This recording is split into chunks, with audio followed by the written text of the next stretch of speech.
What if I told you there is a way to catch more fish in a single afternoon than most guys catch all season? Not with a $400 rod, not with the latest pro-grade soft plastics that cost $12 a pack, with something sitting in your kitchen right now.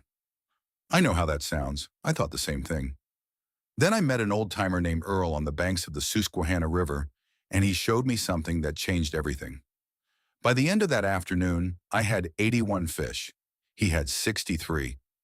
Between the two of us in one spot in one afternoon, the guys fishing downstream with their tournament gear had 12 fish combined. I am not here to sell you anything. I am here to tell you what Earl told me. If you want more of this, the stuff they do not put on the rack at Bass Pro, hit subscribe and the bell right now, because this channel is where that kind of knowledge lives. Let me take you back to that day on the Susquehanna. It was a Tuesday in late June, one of those flat, bright days where you would normally write off the fishing as too tough. Sun high, no wind, the kind of conditions that send weekend warriors home early. I was rigged up with a drop shot, premium fluorocarbon, and a finesse worm that cost me more per bag than a fast food lunch. I had caught 2 fish in 3 hours. 2. I was ready to pack it in. And then Earl walks up. He is holding a spinning rod that looks like it is from 1987. He has a small cooler. He has a grocery bag. And within 20 minutes of setting up 15 feet from me, he is into his 6th fish. I walked over. I asked him what he was using. He showed me. I almost laughed. Then I stopped myself because he was already on fish number 7. That is the moment that cracked everything open for me. What Earl had in that grocery bag is exactly what I am going to show you today. And once you understand why it works, you will never look at a tackle shop the same way again. Now, before I explain what it is, let me explain what is happening in the water, because this matters. Fish do not see the world the way we do. They sense it. Pressure changes, vibration, and most critically, scent. Underwater, scent travels in plumes. It disperses along current seams. It lingers in still water for minutes at a time. A fish can detect a chemical compound in concentrations so small they are almost unmeasurable, parts per billion. That is not poetry. That is biology. The problem is, most modern artificial baits are made from petroleum-based plastics. They have no scent, or they have a synthetic scent that breaks down in 30 seconds and smells nothing like actual food. Fish are not stupid. They evolved over millions of years to know what food smells like. When something does not smell right, they drop it fast. That is why you miss strikes. That is why you feel them tap and then nothing. They came in on sight or vibration, got close enough to smell, and they left. Earl understood this, and what he was doing with that grocery bag exploited it completely. Here is what Earl was using. Garlic. Real garlic, not garlic powder, not garlic salt. Whole cloves of garlic, crushed.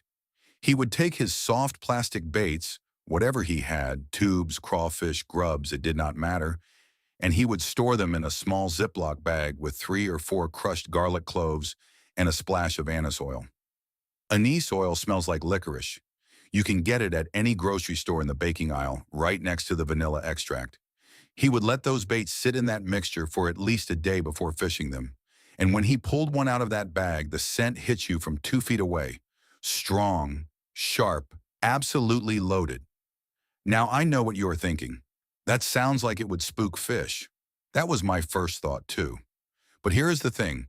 Garlic and anise are 2 of the most well-documented attractants in freshwater fishing. Not well-documented in YouTube videos, but well-documented by fisheries biologists. These compounds trigger feeding responses in bass, panfish, walleye, catfish, and almost anything that hunts by scent. The industry knows this. They have known it for decades. They just do not want to tell you because there is no margin in a grocery store garlic clove. Now let me walk you through exactly how to do this.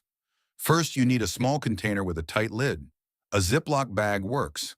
A plastic screw-top deli container works better. You want something airtight.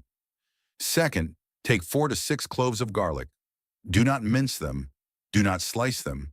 Crush them so the cell walls break and the allicin compounds release fully into whatever carrier you are using. Third, add your anise oil. 5 drops is enough for a small batch. 10 drops if you are doing a full bag of baits. You will know you have enough when the smell hits you before you open the container. Fourth, add your soft plastics. Any soft plastics will work. The garlic and anise penetrate the plastic itself over time. This is not a surface coating. This is an infusion. Leave them for 24 hours minimum. 48 hours is better. After that, those baits are weapons. When you fish them, you are leaving a scent trail every time you move the bait. Every pause, every twitch, every time it sits on the bottom, it is broadcasting and fish find it. Now you are probably wondering why nobody at your local tackle shop has ever told you this. Why the fishing influencers with the sponsored content never mention garlic cloves. Let me explain something about how this industry works. A major soft plastic company spends millions developing a proprietary scent formula. They patent it. They put it in a squeeze bottle with a flashy label and sell it for $12 for 2 ounces. Their entire business model depends on you believing that their lab-engineered formula is superior to what nature already solved. They need you to keep buying. They need the cycle to continue. The moment anglers realize that a $2 bag of garlic does the same job or better, the whole premium scent product category collapses. This is not speculation.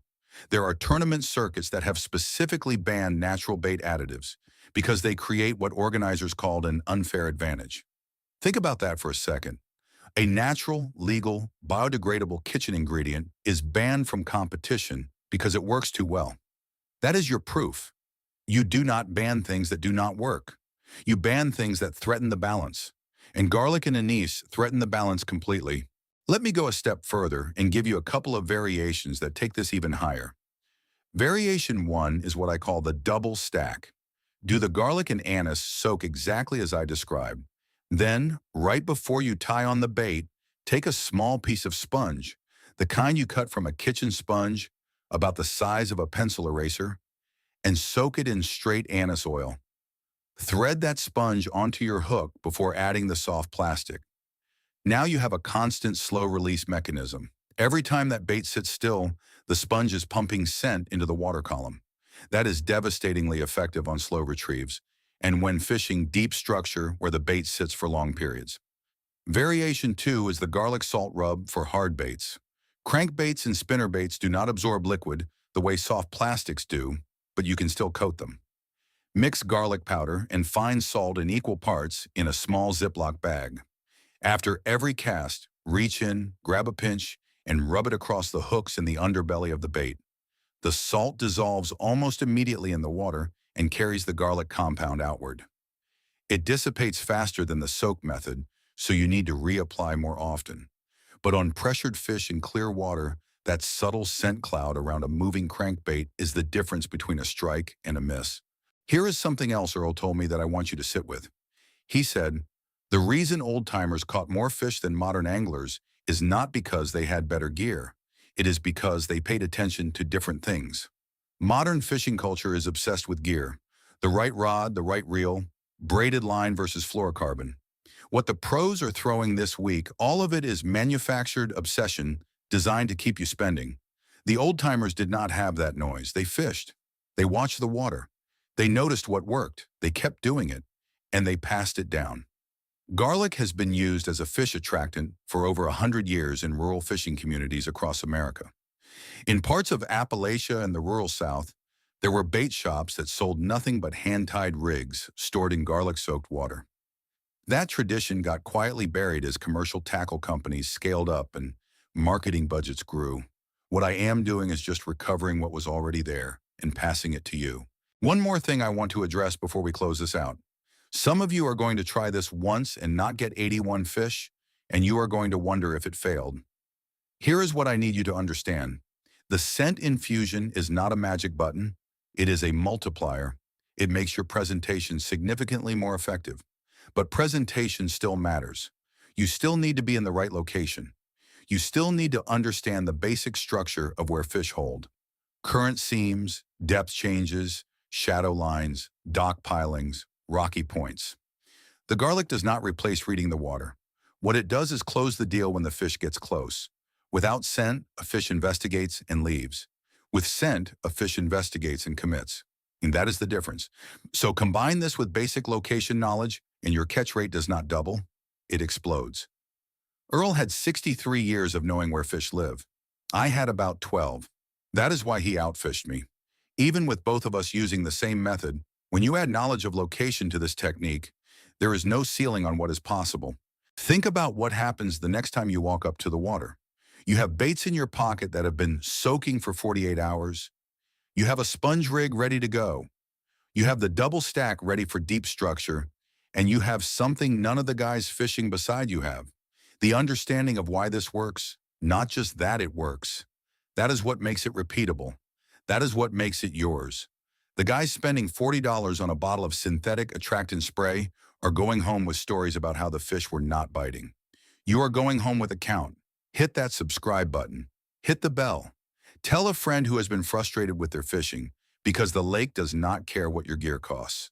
The lake responds to what the fish respond to. And now you know exactly what that is. Game over. If this story changed the way you look at the simple ingredients in your kitchen, please subscribe and like the channel. We are uncovering the fishing secrets that the big tackle companies have tried to bury for years. Start soaking your baits and prepare for your next big haul. The next vault of angling wisdom will be opened very